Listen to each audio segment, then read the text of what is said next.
নমস্কাৰ এই মুহূৰ্তত আহি পৰিছে সন্ধিয়াৰ কেইবাটাও গুৰুত্বপূৰ্ণ খবৰ। চৰকাৰী ঘৰৰ নতুন লিষ্ট প্ৰকাশ পালে চৰকাৰী ঘৰ আবেদন কৰা প্ৰত্যেকজন ব্যক্তিয়ে এতিয়া চেক কৰক লিষ্টত আপোনাৰ নামটো আহিছে নে নাই। লগতে ই শ্ৰম কাৰ্ড থকা প্ৰতিজন ব্যক্তিয়ে লাভ কৰিব 2 লাখ টকা। চৰকাৰে কেইবাটাও ডাঙৰ পন্থা হাতত লৈছে। লগতে আত্মসহায়ক মহিলাৰ বেংক একাউণ্টত কেতিয়া সোমাই দিব অসমৰ মুখ্যমন্ত্ৰী ডক্টৰ হিমন্ত বিশ্ব শৰ্মাই 10,000 টকা। লগতে কেইবাটাও ৰাজনৈতিক খবৰৰ লগতে অৰাজনৈতিক খবৰ যুগুত কৰা হৈছে। গোটেই অসম তথা ভাৰতৰ বিভিন্ন প্ৰান্তৰ যুগুত হৈছে কেইবাটাও ডাঙৰ খবৰ। এনেবোৰ খবৰ নিতেও পাই থাকিবলৈ চেনেলটি সাবস্ক্ৰাইব কৰি ভিডিঅ'টো এটা লাইক কৰিবলৈ নাপাহৰিব। আজিৰ আমাৰ প্ৰথমটো খুব গুৰুত্বপূৰ্ণ খবৰ হৈছে অসমবাসীৰ বাবে এটা ডাঙৰ খবৰ। আপোনাকো চৰকাৰী ঘৰ লাগে নেকি? ৰাজ্যত আৰম্ভ হৈছে আবেদন প্ৰক্ৰিয়া। লগতে চৰকাৰী ঘৰ আবেদন কৰাৰ সময়ত কি কি নথি পত্ৰ লাগিব, লগতে যিসকল ব্যক্তিয়ে আগতীয়াকৈ চৰকাৰী ঘৰ আবেদন কৰিছিলে সেইসকল ব্যক্তিৰ বাবে এখন নতুন লিষ্ট প্ৰকাশ পাইছে। আপুনি কেনেকুৱাকৈ চেক কৰিব তালিকাত আপোনাৰ নাম আহিছে নে নাই। প্ৰধানমন্ত্ৰী আৱাস যোজনা ঘৰৰ আবেদনৰ হিতাধিকাৰীৰ বাবে এটা ডাঙৰ খবৰ। চৰকাৰী ঘৰৰ বাবে আবেদন কৰিছিল নেকি? আপুনি আবেদন কৰিছিল যদি তালিকাত চাওক আপোনাৰ নাম আহিছে নে নাই। প্ৰধানমন্ত্ৰী আৱাস যোজনা ঘৰৰ আবেদন হিতাধিকাৰীৰ তালিকাত সম্পূৰ্ণকৈ প্ৰস্তুত কৰিছে চৰকাৰে। ঘৰ লাভ কৰা তালিকা প্ৰকাশ কেন্দ্ৰীয় চৰকাৰৰ তৰফৰ পৰা। তালিকাত নাম চাবলৈ কি কৰিব লাগিব? আপুনি হাতত থকা মোবাইল ফোনটোতে আপুনি চাব পাৰিব তালিকাত আপোনাৰ নামটো আহিলে নে নাই। প্ৰথমতে আপোনাৰ মোবাইল ফোনৰ পৰা যিকোনো এটা ব্ৰাউজাৰ অপেন কৰক। অপেন কৰি আপুনি সাৰ্চ কৰক pmayj.nic.in। এইখন ৱেবছাইটত গৈ আপুনি প্ৰথমতে অপেন কৰি লৈ লোৱাৰ পিছত ৱেবছাইটটো খোল খোৱাৰ পিছত ষ্টেক হোল্ডাৰ বুলি এটা অপশ্যন আপুনি দেখা পাব আপোনাৰ মোবাইল স্ক্ৰীনত। জাষ্ট আপুনি ষ্টেক হোল্ডাৰত ক্লিক কৰক। তাৰপিছত IAY বা PMAYJ বেনিফিচিয়াৰী অপশ্যনত ক্লিক কৰিব লাগিব। প্ৰথমতে যেতিয়া আপুনি ষ্টেক হোল্ডাৰত ক্লিক কৰিব, ক্লিক কৰাৰ পিছত আপুনি একেবাৰে তলত আহিব। তলতে আপোনাৰ মোবাইল ফোনত এটা অপশ্যন দেখা পাব IAY বা PMAYJ বেনিফিচিয়াৰী, তাত ক্লিক কৰিব। ইয়াৰ পিছতে আপোনাৰ ৰেজিষ্ট্ৰেশ্যন নম্বৰটো ছাবমিট কৰিব লাগিব। ৰেজিষ্ট্ৰেশ্যন নম্বৰ নাথাকিলে নতুনকৈ ৰেজিষ্ট্ৰেশ্যন কৰিব লাগিব। আৰু এনেবোৰ শেষত আপুনি ৰাজ্য, জিলা বা ব্লক একেবাৰে আপুনি বাছনি কৰক। লগতে আপুনি পঞ্চায়ত চিলেক্ট কৰি লৈ লওক। তাৰপিছত BPL নম্বৰ সন্নিৱিষ্ট কৰাৰ পিছতে ওলাব আপোনাৰ নাম। যেতিয়া আপোনাৰ যদি ৰেচন কাৰ্ড আছে তেন্তে আপোনাৰ ৰেচন কাৰ্ড নম্বৰটো এণ্টাৰ কৰিব লাগিব। আৰু এণ্টাৰ কৰাৰ পিছতে কিন্তু তালিকাত চেক কৰিব পাৰিব আপোনাৰ নাম আহিলে নে নাই। তালিকাত নাম নাহিলে শীঘ্ৰে আপুনি কৰক চৰকাৰী ঘৰৰ বাবে আবেদন। যদি আপোনাৰ তালিকাত নামটো অহা নাই তেনেক্ষেত্ৰত আপুনি কেনেকৈ চৰকাৰী ঘৰৰ বাবে আবেদন কৰিব, লগতে চৰকাৰী ঘৰ আবেদন কৰাৰ সময়ত কি কি নথি পত্ৰ লাগিব, 10খন নথি পত্ৰৰ জৰিয়তে কৰিব পাৰিব চৰকাৰী ঘৰৰ বাবে আবেদন। পান কাৰ্ড, আয়ৰ প্ৰমাণপত্ৰ, ঠিকনা, ৰেচন কাৰ্ড আৰু আধাৰ কাৰ্ড প্ৰয়োজন হ'ব আপোনাৰ। লগতে bank account, mobile number, voter ID আৰু পাছপোৰ্ট সাইজৰ ফটো প্ৰয়োজন হ'ব। এইসমূহ নথিৰে চৰকাৰী ঘৰৰ বাবে আবেদন কৰিব পাৰিব আপুনি। প্ৰধানমন্ত্ৰী আৱাস যোজনা ঘৰৰ আবেদনলৈ হিতাধিকাৰীৰ বাবে এটা ডাঙৰ খবৰ। যিসকল ব্যক্তিৰ চৰকাৰী ঘৰৰ তালিকাত নামটো অহা নাই অতি শীঘ্ৰে চৰকাৰী ঘৰৰ বাবে আবেদন কৰক। তাৰপিছত অসমবাসী ৰাইজক জনাইছোঁ আমাৰ 2 নম্বৰটো খুব গুৰুত্বপূৰ্ণ খবৰ, লগতে ডাঙৰ খবৰ। আপোনাৰ ই শ্ৰম কাৰ্ড আছে নেকি? যদি আপোনাৰ ই শ্ৰম কাৰ্ড আছে তেন্তে আপোনাৰ বাবে এটা ডাঙৰ খবৰ। প্ৰত্যেকে লাভ কৰিব 2 লাখ টকাৰ সাহায্য। শ্ৰমিক কাৰ্ডৰ বাবে এটা ভাল খবৰ। দুৰ্ঘটনাত পতিত হ'লে চৰকাৰে দিব আপোনাক সাহায্য। ই শ্ৰম কাৰ্ডত নাম পঞ্জীয়ন কৰা শ্ৰমিকৰ বাবে এটা ডাঙৰ খবৰ। দুৰ্ঘটনাত মৃত্যু হোৱা আৰু অংগক্ষত শ্ৰমিকসকলে আৰ্থিক সাহায্য প্ৰদান কৰিব চৰকাৰে। দুৰ্ঘটনাত মৃত্যু হোৱা শ্ৰমিকৰ পৰিয়াললৈ 2 লাখ টকাৰ আৰ্থিক সাহায্য প্ৰদান কৰিব চৰকাৰৰ তৰফৰ পৰা। দৃষ্টিশক্তি হেৰুৱাই পেলোৱা অথবা দুয়োখন হাত হেৰুৱাই শ্ৰমিকলৈ 2 লাখ টকাকৈ সাহায্য প্ৰদান কৰিব চৰকাৰে।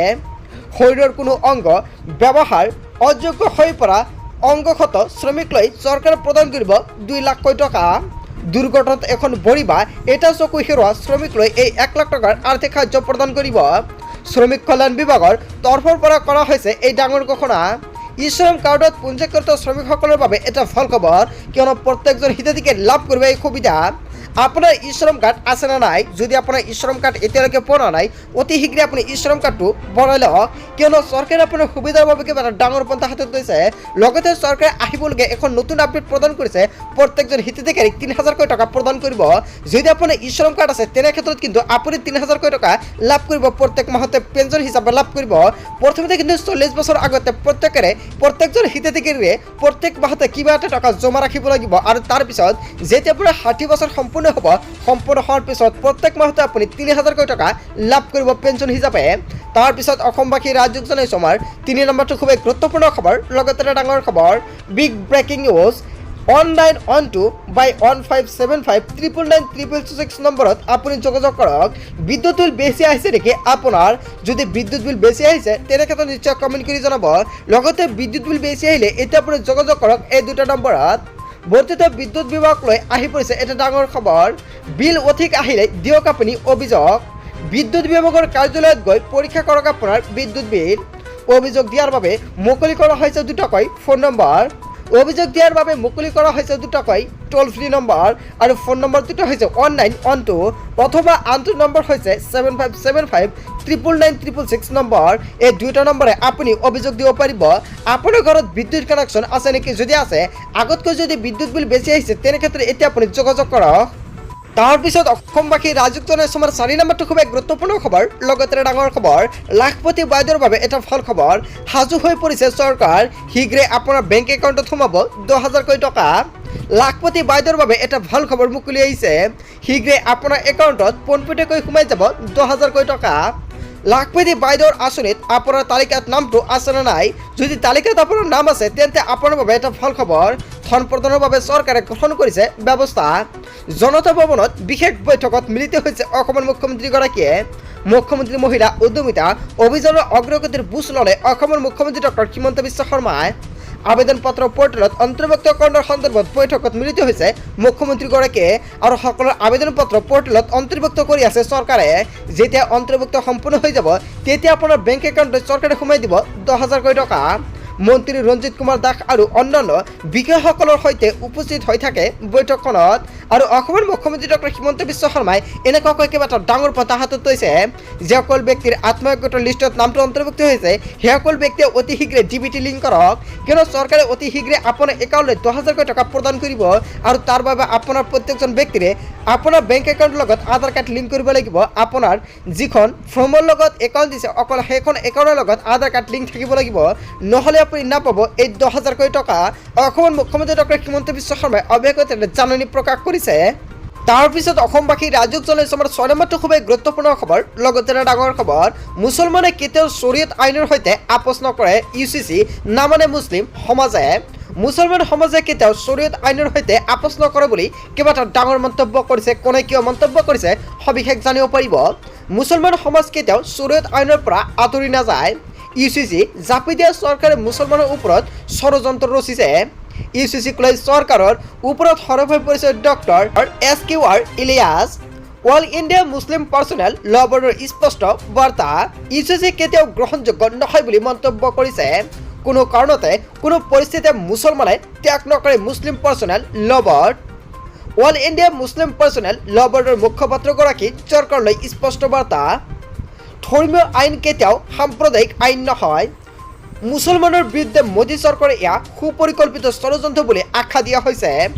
ভাৰতৰ মুছলমানসকলে নিজৰ ধৰ্ম অনুযায়ী আইন পালন কৰাৰ অধিকাৰ আছে, যিটো শৰীয়তৰ আবেদন আইন 1936 আৰু ভাৰত সংবিধানত দিয়া আছে। কেৱল এয়াই নহয়, বিশেষ বিবৃতি মোদী চৰকাৰক প্ৰত্যাহ্বান মুছলিম পাৰ্চনেল ল বৰ্ডৰ তৰফৰ পৰা জনাইছে। মুছলমান সমাজে কেতিয়াও শৰীয়ত আইনৰ সৈতে আপোচ নকৰে। হয় বন্ধু বান্ধৱীসকলে যে ডাঙৰ খবৰ, এটা গুৰুত্বপূৰ্ণ খবৰ মুকলি আহিছে। গোটেই অসম তথা ভাৰতৰ বিভিন্ন প্ৰান্তৰ পৰা যুগুত হৈছে কেইবাটাও ডাঙৰ খবৰ।